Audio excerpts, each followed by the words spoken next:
That was the moment when the ancient Jinn, Zahir, awakened, and with him rose a cursed oath, once bound between a Sufi, a serpent, and a helpless woman. Now, the oath lives again, and this time, its price is not just a life, but a soul. In the far northern mountains of Pakistan, hidden between layers of mist and ancient pine forests, lies a forgotten village named Kora Jain, a place untouched by time. The villagers live simple, quiet lives, but an invisible fear hangs in the air. No one stays outside after sunset. Doors are bolted. Lamps are blown out. The night belongs to something else. Legends say that centuries ago, a Sufi saint tried to purify the village from dark forces that roamed the forests. But during the ritual, something went wrong. The jinn he tried to imprison escaped, only to be trapped inside the body of a black serpent. Since that day, the villagers believe the jinn's curse still breathes through the soil, waiting for another soul to awaken it. Children grow up hearing tales of snakes that speak, of whispers that slither through the dark, and of eyes glowing red in the moonlight. Some travelers claim to have seen a woman walking through the fog, carrying a lantern, her shadow moving differently from her body. Others speak of a serpent coiled at the village boundary, a silent guardian or a cursed creature. No one truly knows. Every year, one night is forbidden, the night when the moon disappears completely. On that night, the villagers gather in silence and recite verses, praying that the serpent of Zahir remains asleep. But lately, strange things have begun to happen again. Missing cattle, sudden cold winds, and voices whispering near the old stream. The elders warn the younger ones never to cross the stream after dusk. Once you hear the serpent's hiss, they say, you never hear your own heartbeat again. And yet, destiny is about to bring two outsiders into this village. People who have never heard the warning, and who will awaken what should have remained buried forever. After hours of winding mountain roads and fading daylight, Shahzad and Nadia, a young couple from Karachi, finally arrive in Kora Jain, the same mysterious village wrapped in legends and silence. Shahzad, a travel photographer, is searching for a peaceful escape to finish his long-delayed book, while Nadia, a painter, dreams of capturing untouched beauty and folklore on canvas. They rent an old stone mansion at the edge of the forest, a beautiful but eerie structure with vine-covered walls, cracked windows, and a half-broken wooden gate. The local caretaker, Baba Karim, gives them the keys but avoids eye contact. The house is old, he murmurs, don't disturb what sleeps inside. At first, everything feels magical. The fog-covered mornings, the scent of wet pine, and the distant echo of temple bells fill the air with mystery. Nadia sketches endlessly while Shahzad explores the nearby stream, the one locals told him to stay away from. But soon, the couple begins to sense something off. Shadows move where no one stands. They hear faint whispers behind closed doors, like someone repeating verses in an ancient tongue. At night, the wind carries strange hissing sounds from the forest, blending with the rustle of dry leaves. The villagers grow uneasy when they learn Shahzad is living in the old Karim mansion. They tell him about the curse of Zahir, a jinn once bound by a Sufi and imprisoned in the body of a serpent. That house, an old woman warns, was built over the serpent's den. Shahzad laughs it off as superstition. But Nadia, she can't shake the feeling that something is watching them from the shadows, something ancient, patient, and alive. And that night, as the last candle burns low, a whisper drifts through the cracks of the wall. Welcome home. Their first night in the mansion begins with a power cut. Darkness spreads across the rooms like a living thing. The forest outside hums with crickets, but beneath that, a deeper, quieter sound lingers. Nadia lies awake, sketchbook beside her, staring at the cracked ceiling. Shahzad is already asleep. Just as she's about to close her eyes, she hears it, a woman softly crying. The sound seems to come from behind the house, near the old stream. At first, she thinks it's an animal or maybe wind through the trees. But the sobs grow clearer, human. She follows the sound, clutching a lantern, barefoot on the cold floor. The back door creaks open on its own. Outside, fog coils through the grass like smoke. Nadia, a faint voice calls. She freezes. The voice sounds like her own, echoing back at her. She steps closer to the stream, her heart pounding. The crying stops suddenly. replaced by a low hissing. Something moves in the water. Ripples shimmer beneath the moonlight. Then, silence. She lowers the lantern and sees it. A long black snake, gliding through the mist, its scales shining like oil. Its eyes, red and human-like, stare straight at her. Nadia gasps, stumbling backward. The snake disappears into the dark, leaving behind strange spiral patterns on the ground, like ancient symbols drawn in mud. The next morning, Shahzad laughs at her story. "You're dreaming again," he says. But when he steps outside, he sees those same spiral marks leading toward the forest, and in the center, something small glints under the sunlight. A broken silver amulet, half buried in the soil. Neither of them knows yet that this was the Jinn's first call, and it had chosen Nadia. The following evening, Shahzad decides to explore the mansion further. The caretaker, Baba Karim, had refused to enter the house after sunset, muttering prayers under his breath. "The walls here remember things," he had said, eyes trembling. Shahzad smiles politely, brushes it off, and begins examining the old rooms with his camera and flashlight. In a dusty corner of the basement, beneath a broken wooden chest, he finds something strange. A small cloth bundle, tightly tied with red thread and sealed with wax. The moment he touches it, a chill passes through his body. He unwraps it carefully. Inside lies an ancient amulet, its metal darkened by time, engraved with verses in Arabic and a single name carved deeply at the back, Zahir. As he holds it, the wind picks up suddenly, slamming a door upstairs. The air turns heavy, and faint whispers echo through the basement walls. Whispers in a voice neither male nor female, chanting something unintelligible. Shahzad rushes upstairs, trying to shake off the feeling. He shows the amulet to Nadia, joking, "Maybe it's a lucky charm." But Nadia's face pales. "Don't touch it again," she says quietly. "It smells burnt."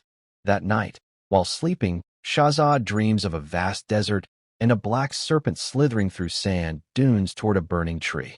A shadowy figure stands behind it, tall, faceless, with eyes like smoldering coal. The figure whispers, "You have broken the seal. Now I am listening." He wakes up drenched in sweat, clutching the amulet still in his hand. The metal burns his palm, and from outside, faintly through the cold wind, comes a hiss, long and deliberate, as if something beneath the earth has awakened after centuries of sleep. The next night, the atmosphere inside the mansion turns unsettling. The air feels thick, heavy, and cold. Even the candles flicker strangely, as if reacting to an unseen presence. Nadia, unable to sleep, sits by the window, painting the fog outside. Her brush stops mid-stroke when she notices a reflection behind her in the glass. A dark figure standing silently at the far end of the room. She turns around, but no one's there. Her breath quickens. When she looks back at the window, the figure is closer now, its outline clearer. A tall silhouette, its head bent unnaturally to one side, watching her. Her voice trembles. "Shahzad," she whispers. But Shahzad is still asleep upstairs. The room suddenly goes cold. Her painting brush rolls off the table, landing on the floor with a soft click. The lantern flame dims, almost dying. From behind her, a low whisper emerges, not from any human throat. "My serpent broke the promise. Now it's your turn." The whisper feels like it's being spoken inside her head. Nadia screams, but the sound barely leaves her lips. Her reflection in the glass moves a second slower than her real body, and in its eyes, two red sparks glow faintly. Moments later, Shahzad rushes down. Nadia is standing frozen, staring at the wall, her pupils dilated, her lips trembling as if repeating something silently. The amulet, which Shahzad had left on the table, now lies on the floor, cracked down the middle. He lifts her face and whispers, "Nadia, what happened?" She finally looks at him and says in a distant, hollow voice, "He's coming." Outside, the night turns eerily silent, and deep within the earth beneath the mansion, something stirs, as if answering her words. The next morning, Shahzad and Nadia visit the village square, hoping to find someone who can explain the strange symbols and the name Zahir engraved on the broken amulet. Most villagers avoid eye contact. Some whisper prayers under their breath as they pass. Finally, an old man named Pir Gul Bakhsh, known as the Elder of Kora Jain, agrees to speak to them. but only inside the old shrine at the edge of the forest. The shrine smells of smoke, salt, and time. Pir Gul tells them a story the villagers never record, a story older than the mountains. Centuries ago, a Sufi exorcist tried to imprison a rogue Jinn named Zahir, who had taken the form of a great black serpent to deceive mankind. During the ritual, the Jinn begged for mercy and made a blood oath, promising never to harm humans again. The Sufi sealed his spirit inside an amulet, binding it beneath the ground where the mansion now stands. But Pir Gul's voice trembles as he continues. That oath was not pure. The serpent's heart still beats in the soil of your home. Whoever breaks the seal frees the curse. Nadia's face turns pale. We didn't mean to. The elder raises his hand. Intent does not matter. The Jinn remembers his name, and whoever speaks or touches it becomes part of the vow. He gives them a small pouch of salt and black seeds. Keep this near your door tonight. If you hear whispers, do not answer. The Jinn feeds on acknowledgement. As they leave, Shahzad glances back. The elder's eyes seem distant, hollow. You should not have come here, he murmurs. The serpent has already chosen. A cold wind sweeps through the trees, carrying the faintest echo, a hiss, almost like laughter. That evening, storm clouds gather above the forest. The air grows heavy with the scent of rain and soil. Shahzad, restless and uneasy after the elder's warning, walks outside with his lantern to clear his mind. Behind the mansion, hidden under thick vines and fallen leaves, he discovers an old stone well, half buried and sealed with a rusty iron grate. A strange humming sound rises from within, rhythmic, almost musical. He kneels beside it, brushing away dirt and moss, revealing faint markings carved around the rim, the same spirals Nadia had seen by the stream. As Shahzad leans closer, the air around the well turns icy cold. The lantern flickers. He hears a faint whisper, a voice repeating his name from deep below. Shahzad, Shahzad. Startled, he steps back, but the voice continues, softer now, sorrowful. Free me. He peers inside. At first, only darkness. Then, two glowing red eyes shimmer beneath the surface, far down in the pit. A slow hiss rises from the depths, followed by the sound of water bubbling, though the well has been dry for decades. Panicked, Shahzad runs back into the house, his heart racing. Nadia finds him pale and trembling. There's something in the well, he whispers. Later that night, they both hear it, a low rumbling beneath the floorboards, like something crawling under the ground. The candles flicker violently, and the walls creak as if breathing. Then a single droplet of black water seeps from the ceiling, thick, oily, and cold, landing on Nadia's hand. The moment it touches her skin, she hears the voice again inside her head. I am near. Outside, thunder roars, and the well breathes. The nights grow longer. The mansion feels alive now, its walls pulse with faint vibrations, and shadows stretch unnaturally across the floor. Nadia begins to lose sleep. She wakes up every night at exactly 3:07 a.m., gasping for air, her ears ringing with whispers. One night, while brushing her hair in front of the mirror, she notices something horrifying. Her reflection doesn't move with her. She turns her head, but in the mirror, the reflection keeps staring straight ahead. Its lips slowly part, and a voice, deep, guttural, crawls out. You wear her face, but you are not her. The lights flicker violently. Nadia screams, throwing the mirror to the ground. When Shahzad rushes in, he finds the glass shattered, yet the reflection of Nadia still faintly visible in every shard, each one whispering her name. He decides they should leave the village. But every time they pack, something strange happens. The car engine won't start, doors slam shut on their own, and the caretaker refuses to help. You cannot run, he says, trembling. Zahir has awakened. The serpent will come. That night, Shahzad dreams again of the black desert. The same faceless figure stands before him, this time holding a snake in its palm. She belongs to me now, the voice says. The oath demands a vessel. He wakes up screaming. Beside him, Nadia is still asleep, but her hand is covered in black dust, as if she has been digging in the earth. And from the corner of the room, her reflection, or something pretending to be her, smiles in the dark. The following night, the air feels charged with electricity. Rain lashes against the windows, thunder rumbling in the distance. Nadia sits near the fireplace, sketching unconsciously, her hands moving on their own. When she finally looks down, her heart freezes. She's drawn a perfect image of a black serpent with human eyes. Suddenly, a noise echoes from the courtyard, a scraping, slithering sound. Shahzad grabs the lantern and opens the door. A cold wind rushes in, blowing out the flame. In the faint moonlight, he sees it, a massive black snake, coiled at the edge of the garden. Its scales shimmer like wet ink, and its eyes glow red. For a moment, Shahzad feels it looking straight into his soul. The serpent slowly raises its head, and for a split second, its shape flickers, like a man's silhouette hidden beneath its form. It hisses softly, the sound forming words. The seal is broken. Nadia screams from behind him. When Shahzad turns, the snake is gone, leaving behind a spiral pattern burned into the ground, steam rising from the soil. Later, as the storm grows louder, they find the serpent again, this time inside the house, coiled beneath the staircase, its body half in shadow. It watches them silently, almost protectively. Nadia steps closer despite her fear. "You're not the evil one," she whispers. And for the briefest moment, the serpent lowers its head, as if understanding her. But from upstairs, a deep, echoing laugh shakes the walls. The Jinn has entered the house. The haunting reaches its peak. Strange symbols begin to appear on the walls, carved by invisible hands. The amulet Shahzad once found reforms itself overnight, glowing faintly on the table, as if alive again.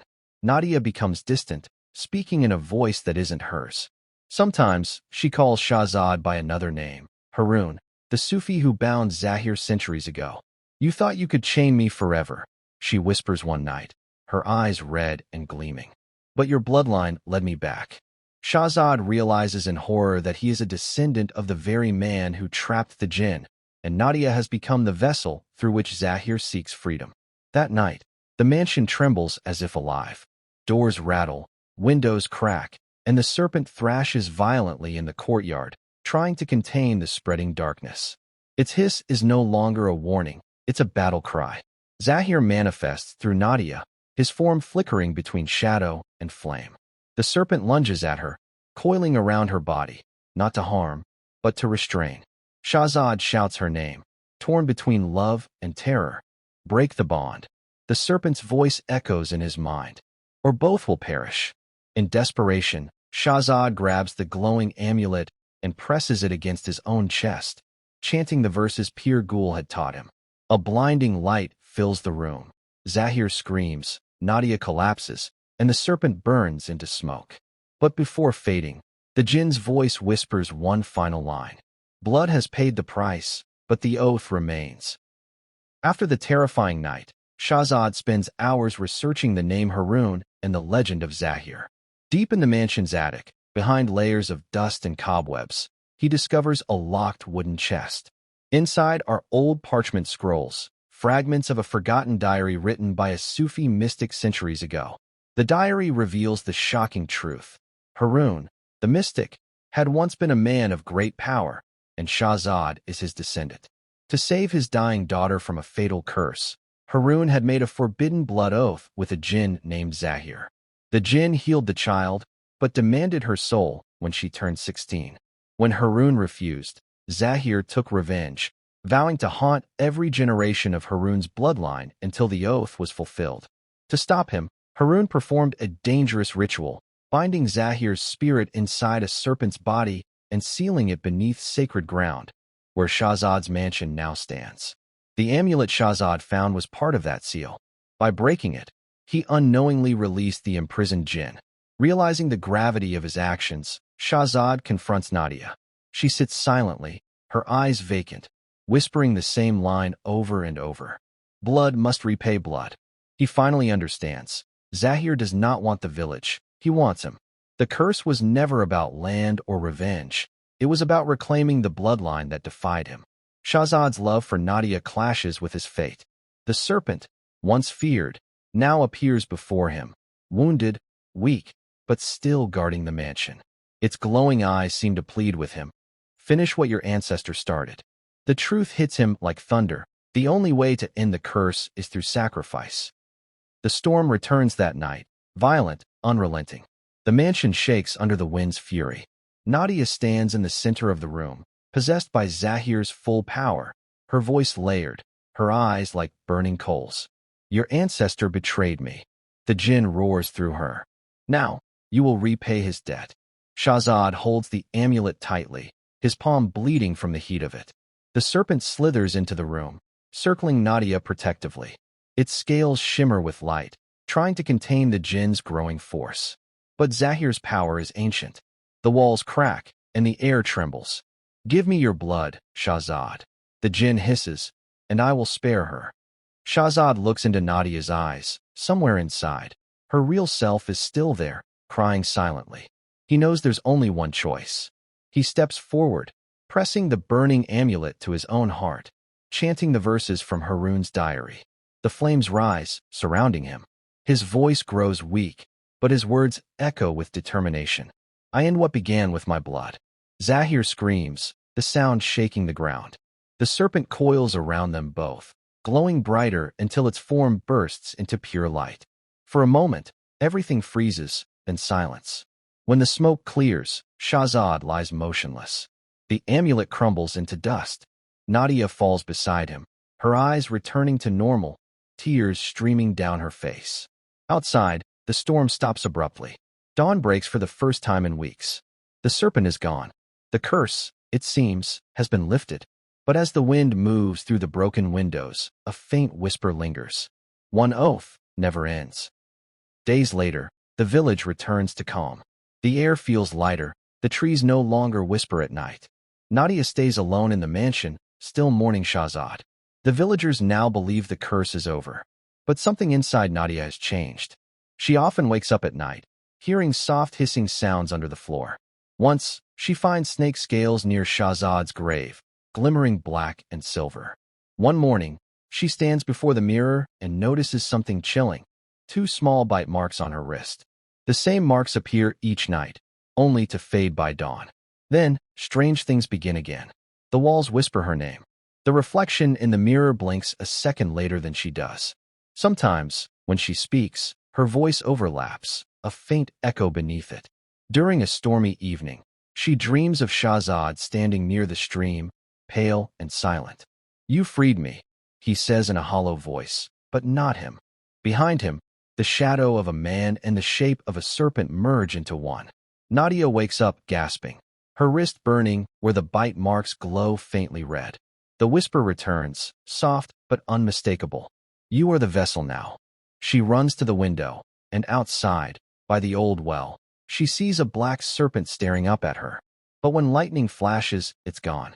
As dawn breaks, the villagers see her walking toward the forest barefoot, her eyes distant.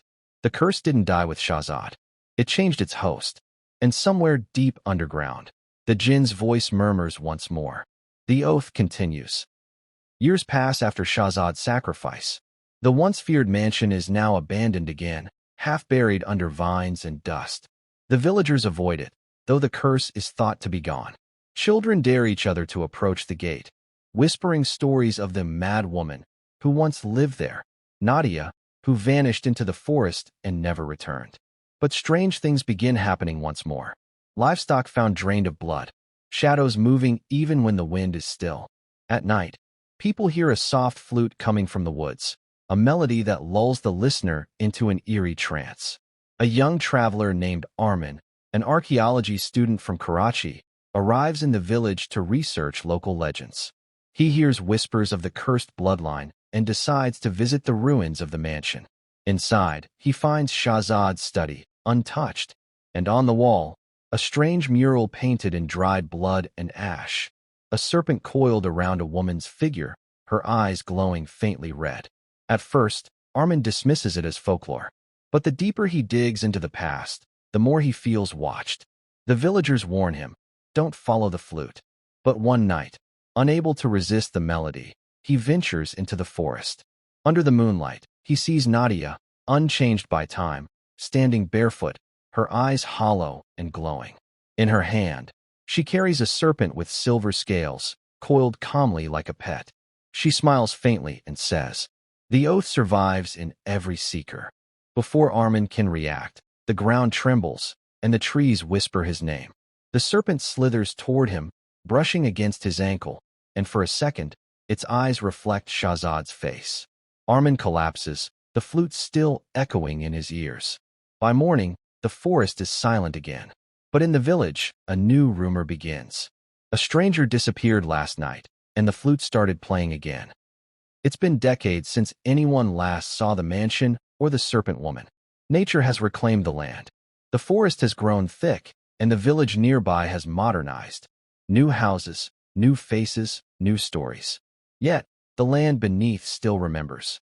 One day, a construction company begins clearing the forest to build a luxury resort. As the workers dig, they uncover ancient ruins and a buried stone tablet engraved with unreadable symbols.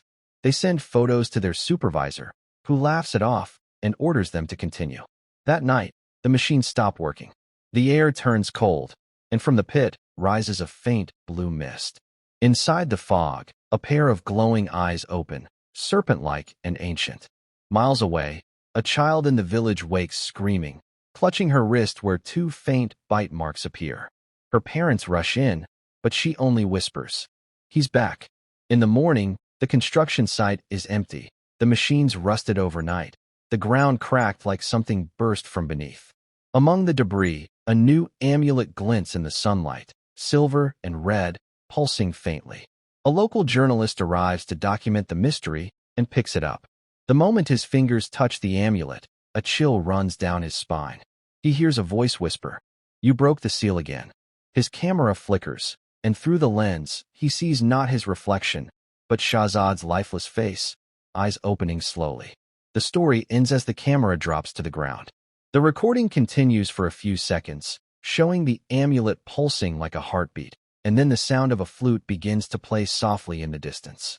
Text fades in over darkness. Every oath demands blood. Every curse begins again. And with that, the screen cuts to black. If you've heard the whisper too, then know this. You're already a part of the oath now. Drop of blood. Subscribe before the serpent wakes again.